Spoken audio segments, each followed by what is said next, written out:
Welcome to Spring LIB. We need to find the speed of the box after it's fallen 2.5 meters. So we can draw this out. We have our cylinder, then we have our pulley, and the string goes from the cylinder to the pulley, and then a mass hangs. This will be the box, this will be pulley, and this will be cylinder.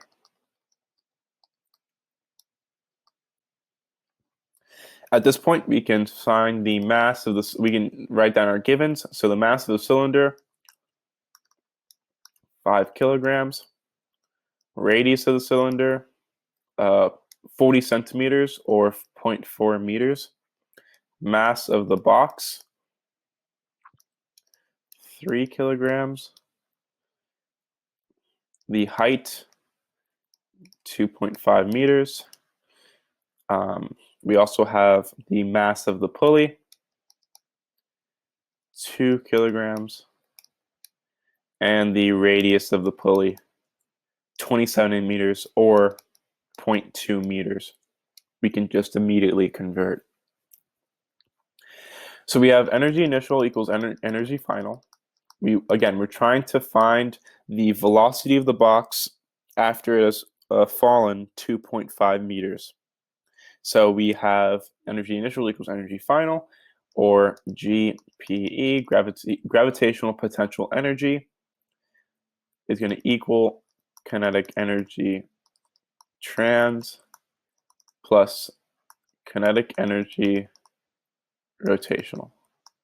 This would be of the cylinder, and then kinetic energy rotational of the pulley.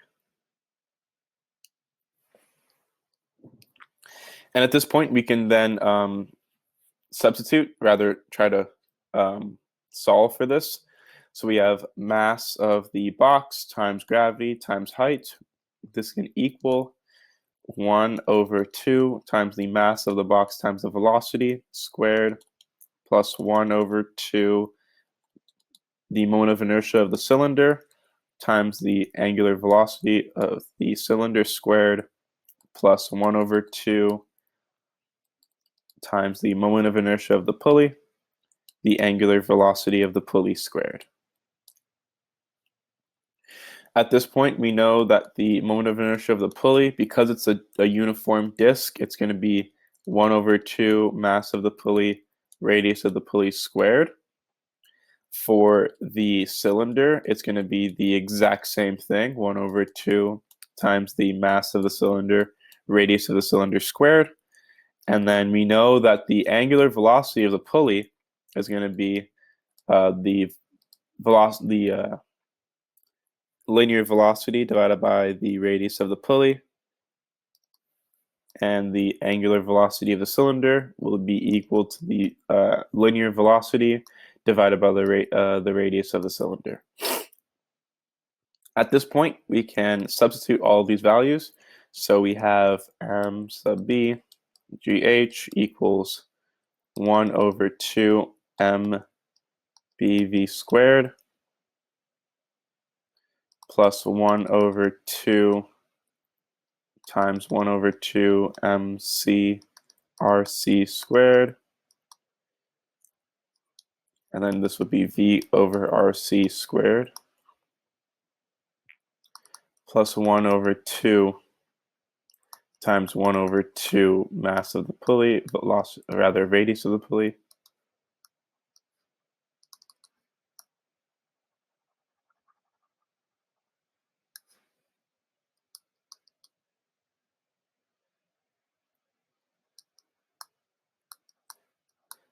and then times v/rp squared.